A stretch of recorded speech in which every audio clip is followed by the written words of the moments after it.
Oh, well, that came off a bit easier than I thought it was going to. Morning, and welcome to One Grumpy Old Man and His Classics.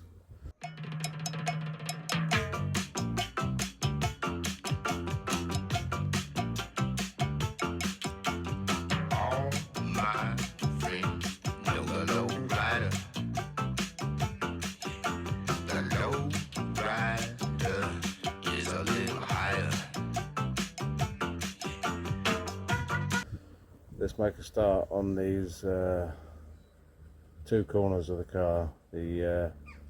I'm referring to brake discs, calipers, suspension units. Give them all a good clean up. Give the calipers good clean up and a lick of aluminium silver paint, just to sort of make them look more presentable, because when the wheels are on, all you can see is these dirty, rusty calipers from behind, and it's just to make the car look nice. You know, I'm not trying to make it look something it's not.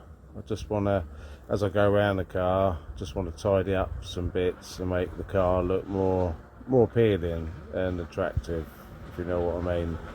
So I'm going to start on the rear corner and give it all a good clean up and do some rust preventative measures with some wax oil and just generally clean them up. So let's make a start. This is what we're dealing with.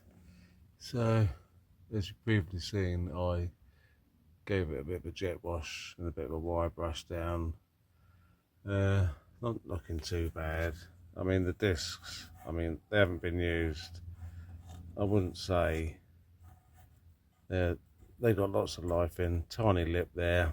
I'm going to wire brush all these as well, and I'm just going to give a lick of silver paint around this surface. Just clean the carrier up. I'm going to take the caliper off, take the pads out, give it all a thorough good clean out, make sure there's no binding or anything. I know there's none of the wheels are locked up, but I just want to make sure the caliper slides in its housing, and the pads are not jammed in there or anything. So give it all a good clean up, and we'll see what it looks like. Everything's cleaned up quite well, actually. I've just given a wire brush to the discs. Obviously, once the car starts getting used, these will clean up anyway, but they're not bad, actually. Cleaned the carrier up, and I've cleaned the actual caliper up. One of the pads was actually jammed on the inside, so I thoroughly cleaned up the seating positions, and as I put it together, I will just copper ease everything, just to make sure in the future we don't get any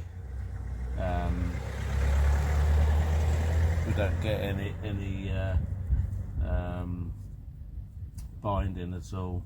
So gonna give it all a lick of paint, obviously not on these mating surfaces, but we'll give it a clean up. This is the progress so far.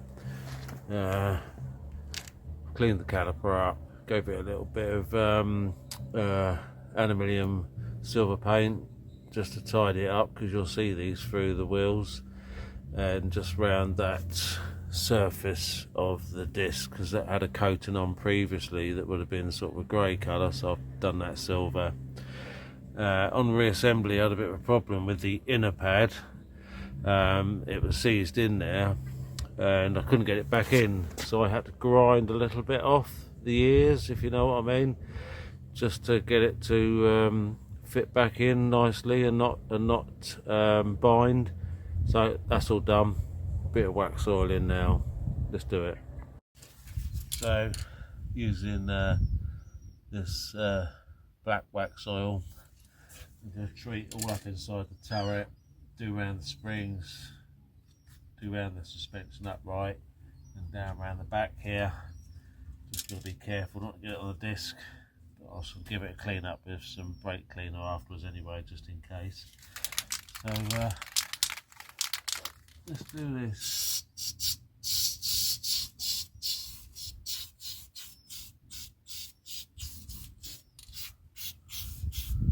You know, I'm not trying to hide anything.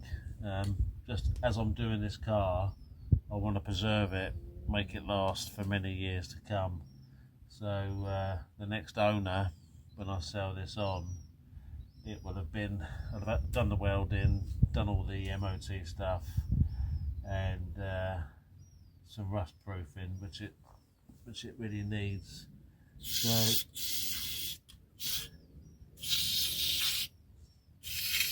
this is the aim. Just, I mean, this stuff, these never work very well, these nozzles. Anyway,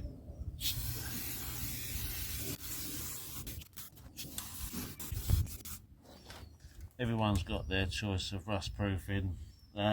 This is just my preferred choice. I've always used it, and with good results. You know, you get black, or you can get clear.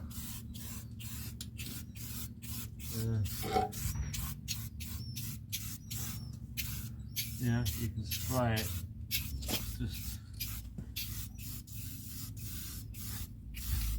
Just holds that surface rust at bay, prevents it from getting any worse. It does go everywhere. It's quite a messy process, but it's worth it. I'll show you the end result. All wax oiled, ready for the wheel to go back on. So that's had a good coating of wax oil. Hopefully that's going to extend its life somewhat. Fingers crossed on that. After it's out of my hands, then it's up to the next owner how they look after it, but I'm giving it the rust treatment to extend its life, and hopefully this can live on for many years. Anyway, that's this side done. So let's tackle this side next. Nice and not too crusty. I have cleaned it and wire brushed it. There's a bit of surface rust on the inner wing there where the protections come off. So this all needs doing. I should do the same with this. I'll give this a lick of silver paint. It was coated before. Do the caliper. Anyway, let's strip it all down. I think this one's seized on by standing. I think you have the same problem with the calipers, all gummed up and a bit crusty. But strip it all down and see what I'm in for. Front end all tidied up. Strip the caliper down. The pads, again, the pads were very tight in the carrier, so I took the pads out, which have got a lot of use left in them, almost new I'd say. They were very tight in the carrier, so I just skimmed a bit off the touching surfaces to make them free moving, because they were going to cause the caliper to bind. So I've done that, greased it all up, or I say greased. I haven't greased. I've used copper slip where needed. I've done the wax oiling, gone right up into where the turret, right up in the turret there. So I'm going to give the wheels a clean now, put them back on, and then start on the other side. Wheels are very scabby. I mean, the front faces will clean up quite nice. They're not curbed or anything. They've just, I don't think they've ever been refurbed. I mean, they're going to need it. The insides, it's all flaking away. But I'm going to give the wheels a thorough good clean and jet wash them before I put them back on. Just, presentation really. So I'll give them a good clean. Alpha's back on its wheels, only temporarily. So I'll finish the right hand side. As I was probably saying earlier in the video, that I've given the calipers a good clean up and painted them with some aluminium silver paint just to give them a sort of factory finish, because there's nothing worse with the wheels on and looking through and seeing rusty calipers. And like I said, I just painted the inner surface of the disc, which would have been coated from new, but it all sort of deteriorated. So just a tidy up exercise really. Bottom of the wing's done but not fully prepped yet, same as the rear corner of the sill, not fully prepped yet. And done the same with the rear caliper, you know, just a little dress up exercise really, just to make it look a bit more pleasing to the eye. I'm not trying to hide anything, just wanted to make it look a bit more nicer. So, well, look what's just arrived in my neighbour's drive. That's a beauty, isn't it? What a lovely looking thing that is. Wow, that is beautiful. That's had a nice restoration. Very nice. That is beautiful. Trance Spitfire 1500. Very nice interior. That is beautiful. What a lovely thing that is. That is very straight and clean. Very nice. Apologise for the camera angle. Can't seem to find my little spider thing to put the camera in. Yeah, the stand. So I'm in a little sort of work area just on the entrance to my garage. It's like an area where my wife stores her sewing stuff. So I've moved a bit of stuff to give me a bit of bench area. So I've currently stripped down, this is mine out of the car. You might have seen in the previous video, I've already stripped down a spare one I had as a spares item just to see how it all goes. Anyway, I'll show you now. I'm hoping the camera can pick this up, but like the speedo's still working, but the mileometer and the trip mileage has stopped working. And if I just get a screwdriver here, just wondering if the camera can pick that up. I think it's going to pick it up. I think we're going to be able to see this. It's a bit difficult. Let me see if I can just shine a bit of light. See if that'll help. Where are we? There's the cogs.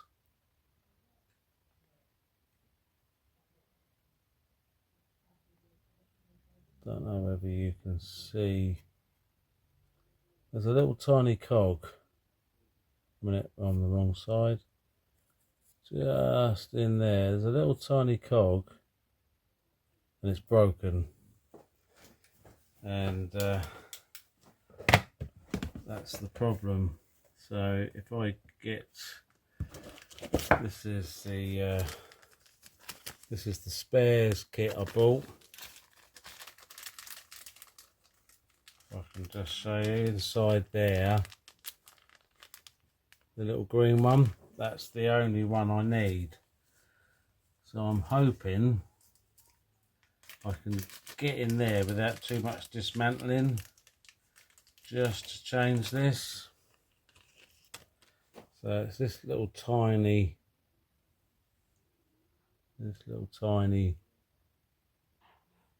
cog here. It's very difficult to pick up, but yeah, that one. Tiny little thing. So I'm hoping, let's see if I can get the rest of that damaged bit out.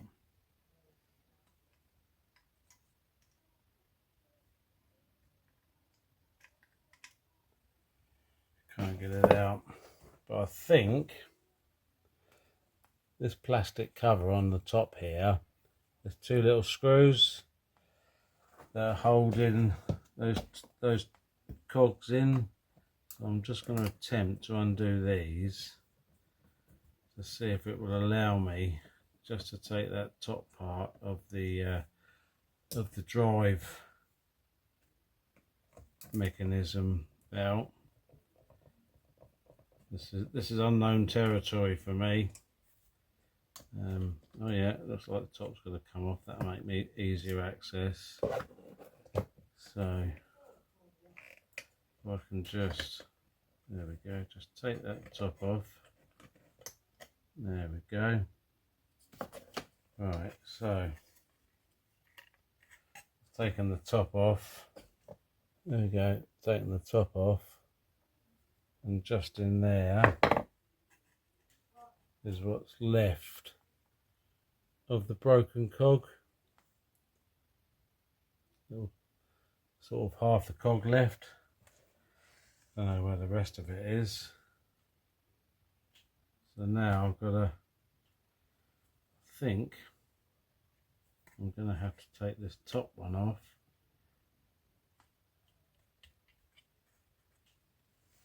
Somehow. Need to have a little look at this. So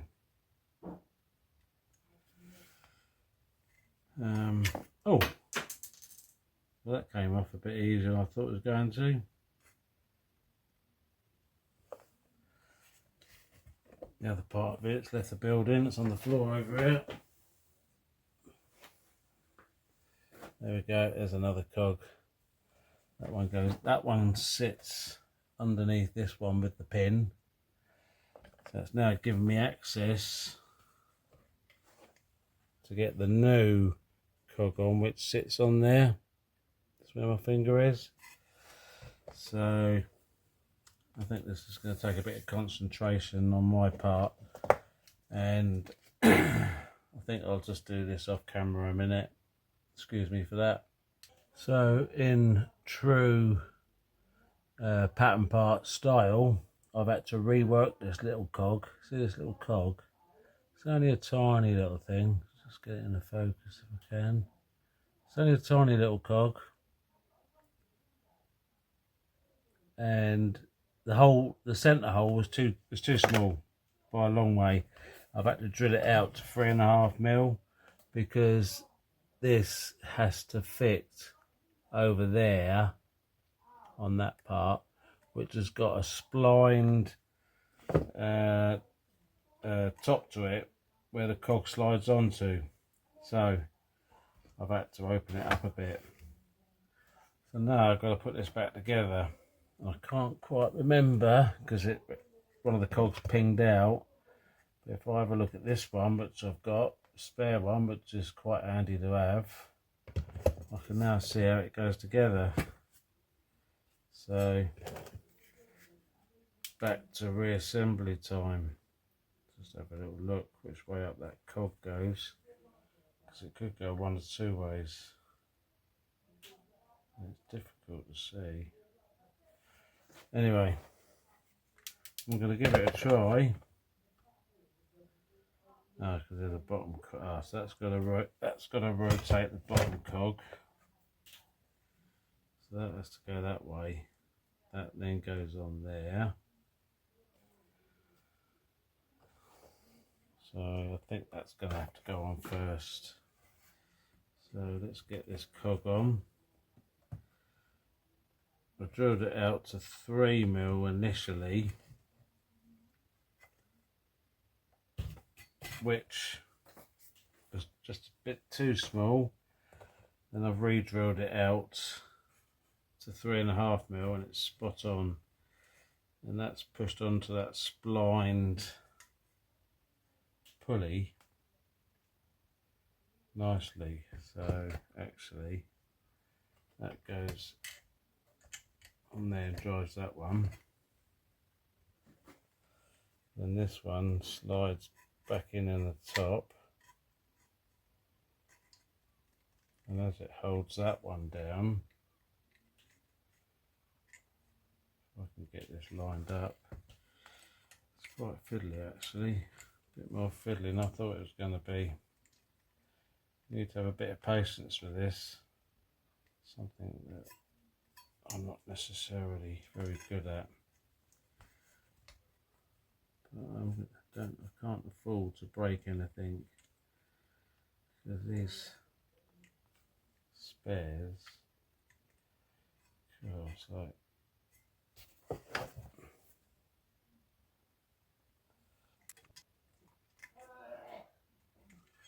alright, it's going to be a bit of a fiddly exercise this. You don't want to watch me doing loads of this. Yeah, apologise about the rubbish filming on this, because I had nothing to hold my phone with. So basically what I've done, oops a daisy, this cover here, it's like a top cover. Undo that screw and undo that screw, and you can lift this cover off, and you can actually access the drive cogs that control the mileage and the trip mileage.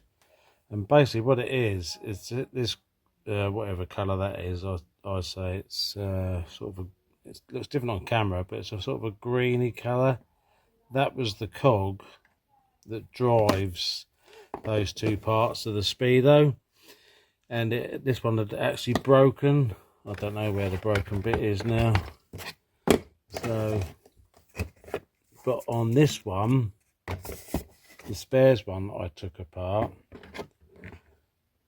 it should sit on that pin there, like that. But the one on the spares one, they're totally just like disintegrated. It was almost jellified and fell apart. Anyway, this one wasn't a direct fit. I did have to drill the centre out with a 3.5mm drill, and it was the perfect size, because on that shaft in the middle of this black part, the actual shaft has got a knurled finish to it, so as you push the cog on, it gives it something to grip to. So let's get back to reassembly and get this back in the car and test it.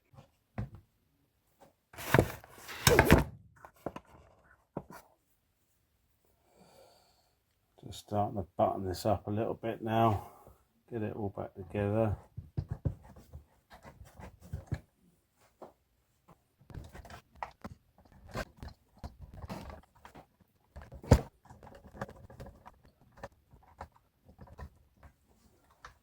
Okay, just 4 screws holds that in. Looking pretty good at the moment. Now I know I've got problems with this in my car, and I'm reluctant to change it. I'm not happy with the condition of this one. The only thing that's not working is the economy bit at the bottom, but I think I'll leave that for now. But I do know, just check the inside of that lens, is it nice and clean? I'll tell you what I'm going to do, before I button this up, I'm going to give the inside of this, the inside of this, just give it a wipe over, make sure it's properly clean. So as you can see from the trip meter, I've actually travelled 2.2 miles, so that little cog has fixed the problem. And I've also got my economy gauge, which now swings backwards and forwards while driving, whatever gear you're in. Supposedly tells you what your miles per gallon are, where before it was stuck on about between the 12 and the 15. You start it up and that's just where it would stay. Now it's back at 0 on tick over, but once you put it in a gear of drive, it starts moving up and down depending on your throttle opening and speed. So yeah, so happy, got me mileage back, which is good because I need that for my insurance, because I do have a limited mileage policy and I do need the mileage to work. Another job done. Next video we'll start on the left hand side. Let's get the welding done on there. So as usual, like, subscribe, share, give me a thumbs up, leave me a message, you know, anything, you know, just you know, thank you for watching, and if you got this far, thanks again. Bye.